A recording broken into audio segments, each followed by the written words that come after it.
Hey everybody. Well, I hope y'all are doing good today. Probably wondering what in the world I'm doing with this gas can. Well, it is about time to start mowing the yard. The grass is starting to get green, but that's not what we're going to talk about. We're going to talk about fuel and how you can save some fuel when you're fishing and going to tournaments and stuff. Really, any way you want to fish, this will save you, keep money in your pocket, save you some money. And I had to learn it the hard way. I'm going to share it. So, fuel is your number one expense when it comes to fishing. Sure enough, you're going to travel and fish tournaments. And, I know a lot of us aren't tournament fishermen, but fuel as a whole is the number one cost. It's, last week in my overview of Pickwick, fuel by far was the biggest cost. Dixie, we got us a new pup.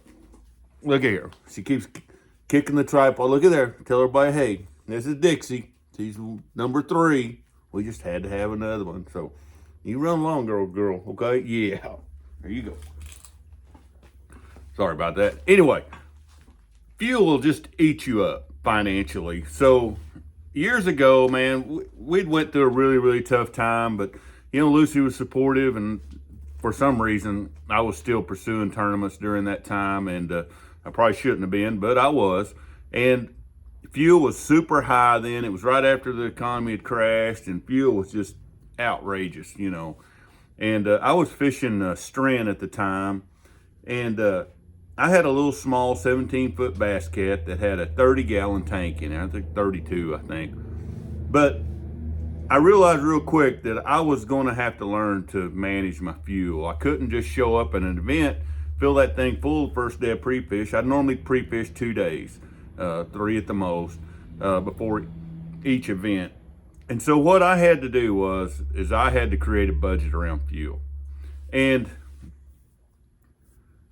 on the fuel, what I learned was I got 1 full tank for pre-fish. So I get 32 gallons. I'd fill it up at the start of pre-fish. That was all I got, period. I'd had a budget that I could fill up fuel on the tournament days, but I only got 1 tank for pre-fish. So I was going to have to manage that. It didn't matter. I could use that all up in the first hour if I wanted to. But after that, tough crap. You're fishing on trolling motor next 2 days. So what I would do is I would drive to the boat ramps. I would study the lake. Normally places that I like to look for seem like always a long ways away from the takeoff anyway. So I would look at those places, figure out where that boat ramp is. I would drive there with my vehicle and boat and put in those areas. After that, what I would do is I would drive to that area, and normally it would be up a river arm or a big creek. Once I got there, most times I just put my boat in and I go to fishing. And let's just say it's a big river, even like Pickwick here the other day. I'm going to put in right there at the ramp. I'm going to put my trolling motor down, and I might just head up river fishing, just fishing everything I come to. And I might fish all day. It's, maybe till noon, 1 o'clock, just going and going and going as far as I could go. And then I'm going to cross over, and I'm going to come back down the other side back to where I put in. So in other words, I'm going to fish all that water going and down the other side all the way back. And if I got time, I'll go on past where I put in and keep on and circle back to my ramp. I will have fished all that water that was available to me with very little fuel. I might idle across a big pocket, or I might idle across the river. If I do, I just idle across, or I just barely jump on a plane, running 30 miles an hour, really slow, just whatever it takes to get on a plane to jump across. But spent very little time running, and no time running hard or fast, and I spent all my time. So during an 8-hour, 9-hour day, I would get 8 or 9 hours of fishing time in. It really improved my fishing. It really helped me find things that were kind of obscure that I would have trolled right by or ran by, banks that didn't look that great. I fished them anyway. And it really helped me find a lot of fish. And I might go on the second day of pre-fish and still have 25 gallons of fuel to work with. I'd go into the next day, same way. I might go to another area, start that process all over again.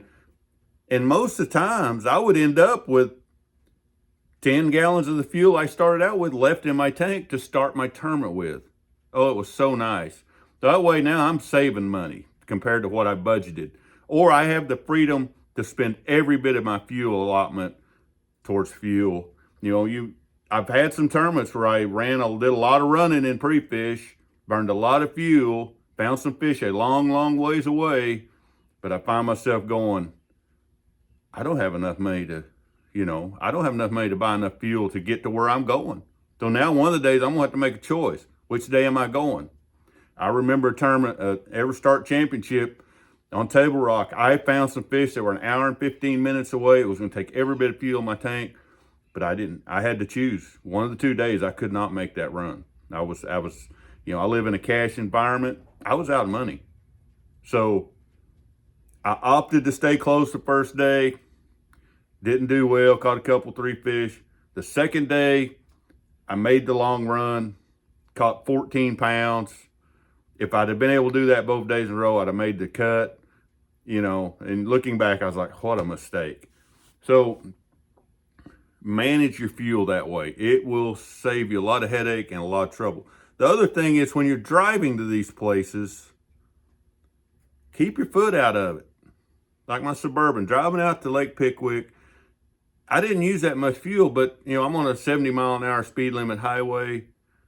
I drove 65, 60, 65. Just the speed my vehicle wants to run without me putting my foot in it, it will save you immense amounts of fuel if you just don't push it a little hard. Like if I want to run 75, I have to keep my foot in that Suburban, that 5.3. I got to just keep my foot in it a little bit, and it uses way more fuel than if I just find that place it wants to run on its own. You'll save a ton of fuel that way too. The same way in your boat. If you're going to run, keep your foot out of it. Doodle, 30 miles an hour. Just what's up on plane, low RPMs. You'll save an immense amount of fuel that way.